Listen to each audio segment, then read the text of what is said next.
Season is in full swing, and as the music continues this weekend, now we are joined by composer Jeff Beal, whose piece Fourscore will be premiered live for everyone to see. Welcome to the show, Jeff. Thanks for being here. Thank you, Jillian. Yes, you have had such an incredible career. Before we get to this weekend show, you're a 5-time Emmy Award winner. You've worked on shows that we know, House of Cards, Queen of Versailles. What has been the highlight for you when it comes to kind of your film and TV career?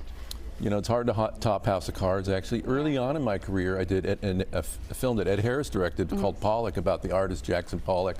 That's another one that's really was really high up there. And the latest one, I did the music for All Her Fault, starring Sarah Snook, and that was really fun, too. How special. Yeah. You've gotten to work on some incredible projects, and now fast forward to this weekend. What's in store for this weekend show? Well, it's kind of related to my day job in the sense that, you know, a lot of times we think of concert music as something that's different or kind of like, you know, not accessible, but I'm a storyteller.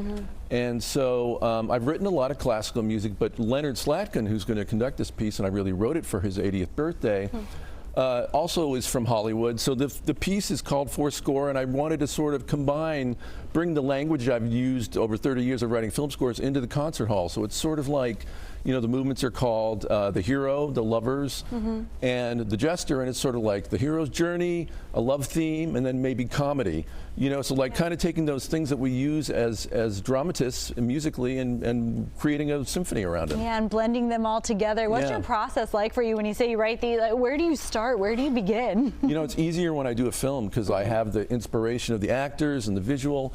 Concert music is fun because it's a little more, you go inside, you know, you go into your own imagination, and you in a way you create the movie, you create the story in your head, and it's a discovery. I mean, I also come from jazz. I'm a jazz trumpet player, so there's improvisation is a big part of my process. So sometimes I'm very comfortable with fear and uncertainty, because a lot of times the thing that's most unexpected or a little askew of what maybe is normal is the most interesting thing, and I'll sort of latch onto that and find my way. You know, it's so fascinating too, just to hear. This is something that not a lot of us are familiar with, and you bring it to life. You're bringing it to life on stage. You live in New York City, but you're out here in Las Vegas. What are you looking forward to most of just bringing your work to our city? Well, you know, yesterday is a great example. I also have a series of solo piano etudes that I started composing about 3 years ago, and I performed all the 10 etudes here in Las Vegas.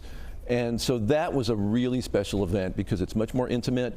I have MS. I was diagnosed 18 years ago, so there's a profound connection for me in this music. I believe there's a profound connection between my own wellness and piano playing, and yesterday was a great example of sharing that music with people and kind of telling that story. So, you know, I guess I've benefited for decades in a very public but a very anonymous way. So I would say the great thing about yesterday and what's going to happen on Saturday is being with real human beings in a room and experiencing what can only happen when you're all together in a concert hall with a great orchestra playing a new piece of music. Yeah, how special is that? I know that's going to be some